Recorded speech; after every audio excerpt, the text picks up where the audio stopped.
Hello, welcome back. ഹെവിക്കുളുടെ ഒരു പുതിയ വീഡിയോയിലേക്ക് എല്ലാവർക്കും സ്വാഗതം. നമുക്കിന്ന് ചെയ്യാനുള്ളത് ഭാരത് ബെൻസിൻ്റെ 3123 എന്ന് പറഞ്ഞിട്ടുള്ള ഒരു മോഡലാണ് നമുക്കിന്ന് ചെയ്യാനുള്ളത്. ഇത് 12 വീല് പ്ലാറ്റ്ഫോം വണ്ടിയാണ് വരുന്നത്. നമുക്ക് മൂവാറ്റുപുഴയുള്ള ഒരു ടീമിൻ്റെയാണ് നമ്മുടെ വണ്ടി വരുന്നത്. ഇത് ഇവർക്ക് കണ്ടെയ്നറും കാര്യങ്ങളൊക്കെ ഓടാൻ വേണ്ടിയിട്ടാണ്. കാഞ്ഞമറ്റത്തിൽ നിന്നാണ് ആ വണ്ടിയുടെ പേര്. വണ്ടി വരുന്നത് BS4 വണ്ടിയാണ്. അപ്പോൾ നമുക്ക് അതിൻ്റെ തന്നെ റെഡി ടു ഫിറ്റ് എന്നുള്ള രീതിയിൽ നമ്മുടെ കയ്യിൽ കിറ്റ് സെറ്റാണ്. അപ്പോൾ ഈ ഡാഷും കാര്യങ്ങളെല്ലാം റിമൂവ് ചെയ്യുക, സാധനം യൂണിറ്റ് നേരെ ഇൻസേർട്ട് ചെയ്യുക, അതിൻ്റെ ഫിറ്റ്മെൻറ്റാണ് വരുന്നത്.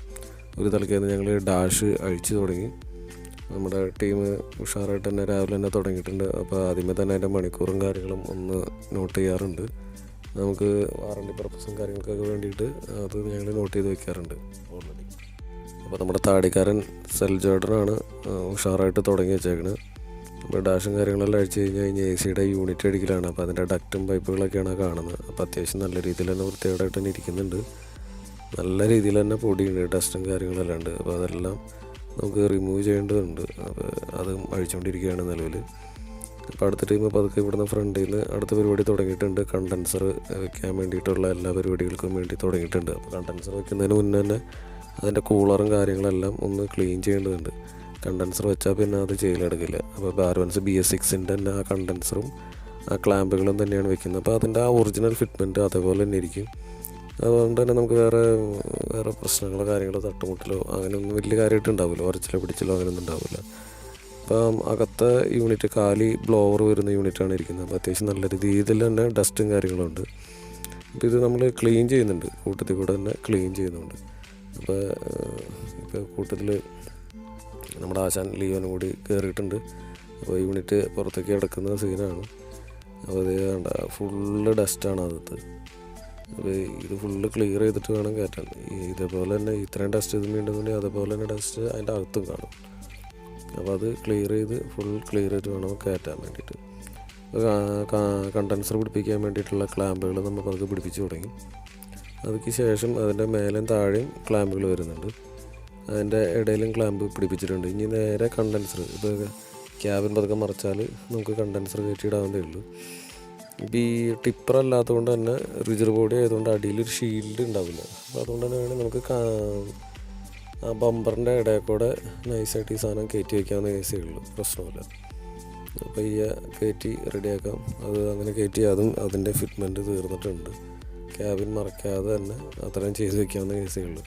ഇനി പതുക്കെ ക്യാബിൻ മറച്ച് കഴിഞ്ഞാൽ പതുക്കെ അവിടെ നിന്ന് കംപ്രസറിൻ്റെ ബ്രാക്കറ്റും കാര്യങ്ങളും പിടിപ്പിക്കാനുള്ള പരിപാടി ഇപ്പോൾ അധികം വൈകാതെ തുടങ്ങി. നിലവിൽ നമ്മുടെ കണ്ടൻസറിൻ്റെ പരിപാടികൾ കഴിഞ്ഞാൽ അകത്ത് ഇവാപറേറ്റർ പിടിപ്പിക്കലാണ്. അപ്പോൾ ഓൾറെഡി ഇവാപറേറ്റർ ഞങ്ങളുടെ ഓൾറെഡി സെറ്റ് ചെയ്ത് വെച്ചിട്ടുണ്ട്. അതിൻ്റെ ഇവാപറേറ്ററും എക്സ്പാൻഷൻ വാൽവും അതുപോലെ തന്നെ കൺട്രോളറും കാര്യങ്ങളെല്ലാം വെച്ച് സെറ്റ് ചെയ്ത് വെച്ചിരിക്കുന്ന യൂണിറ്റ് ഓൾറെഡി ഉണ്ടാവും. പഴയ യൂണിറ്റ് മാറ്റിയിട്ട് പുതിയ യൂണിറ്റ് വയ്ക്കുക. നേരെ അതിനകത്തേക്ക് നമ്മുടെ ബ്ലോവറും കാര്യങ്ങളും പിടിപ്പിച്ച് അതുമാതിരി തന്നെ അതിൻ്റെ കൺട്രോളറും കാര്യങ്ങളും വെച്ച് വയറിംഗ് കിറ്റും സെറ്റ് ചെയ്ത് വെച്ചിട്ട് നേരെ അങ്ങനെ തന്നെ ക്ലീൻ ചെയ്ത് ക്യാബിൻ ക്ലീൻ ചെയ്തിട്ട് അതിനകത്തേക്ക് വെക്കലാണ്. ഇപ്പോൾ ക്യാബിൻ അത്യാവശ്യം നല്ല രീതിയിൽ തന്നെ ക്ലീൻ ചെയ്തിട്ടുണ്ട്. അത്യാവശ്യം നല്ല രീതിയിൽ തന്നെ ചെയ്ത് സെറ്റാക്കി എടുത്തിട്ടുണ്ട്.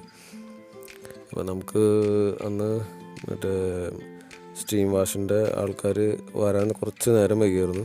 അപ്പോൾ അത്യാവശ്യം ഞങ്ങളുടെ യൂണിറ്റ് ഇരിക്കുന്ന സ്ഥലം അത്യാവശ്യം ഞങ്ങൾ തന്നെ ക്ലീൻ ചെയ്ത് റെഡിയാക്കിയതിന് ശേഷം നമ്മൾ യൂണിറ്റ് അത്യാവശ്യം പിടിപ്പിക്കുകയാണ് ചെയ്യുന്നത്. അത്യാവശ്യം കമ്പോണൻസ് പിടിപ്പിച്ച് വയ്ക്കുകയാണ് ചെയ്യുന്നത്. അതിനുശേഷം നമ്മുടെ പൈപ്പ് ലൈനും കാര്യങ്ങളെല്ലാം കറക്റ്റ് ചെയ്ത് പിടിപ്പിക്കും. അതുപോലെ തന്നെ മൗണ്ട് ചെയ്ത് വെച്ചിരിക്കുന്ന കംപ്രസറിലേക്ക് പൈപ്പുകളും പിടിപ്പിക്കുകയും ചെയ്യും. അതിൻ്റെ പ്രഷർ അടിച്ച് അത് ലീക്ക് ഇല്ല എന്ന് ഉറപ്പ് വരുത്തിയതിന് ശേഷം വാക്യത്തിലിടും, വാക്യം ഹോൾഡ് ചെയ്യും. അതിന് ശേഷമാണ് ഓയിലും ഗ്യാസും കൂടി നമ്മൾ ചാർജ് ചെയ്യുന്നത്, സിസ്റ്റം ചാർജ് ചെയ്യുന്നത്. അത് കഴിഞ്ഞ് നമ്മൾ ഒരു 3 മണിക്കൂറോളം സ്റ്റാർട്ടിങ്ങിലിട്ട് ഫുൾ ചെക്കിങ് കഴിഞ്ഞിട്ടാണ് കസ്റ്റമർക്ക് വണ്ടി ഹാൻഡ് ഓവർ ചെയ്യുക. ഇതുപോലെയാണ് നമ്മുടെ പ്രോസസ്സ് വരുന്നത്. ഓക്കെ, ഇനി നമ്മുടെ പുതിയൊരു വീഡിയോ ആയിട്ട് നമ്മൾ വീണ്ടും വരുന്നതാണ്. അതുപോലെ തന്നെ നമ്മുടെ ചാനൽ സബ്സ്ക്രൈബ് ചെയ്യാത്തവരുണ്ടെങ്കിൽ ഒന്ന് സബ്സ്ക്രൈബ് ചെയ്യുക. ഐക്കൺ അമർത്താൻ വേണ്ടിയിട്ടുള്ളൊരു ഐക്കൺ ഒന്ന് അമർത്തിയിടുക. നമ്മൾ പരമാവധി ഒന്ന് സപ്പോർട്ട് ചെയ്യുക. അതുപോലെ തന്നെ വർക്കുകൾ എന്തെങ്കിലും ഉണ്ടെങ്കിൽ നമ്മൾ കോൺടാക്റ്റ് ചെയ്യുക. ഓക്കെ, അടുത്തൊരു വീഡിയോ ആയിട്ട് വീണ്ടും കാണാം.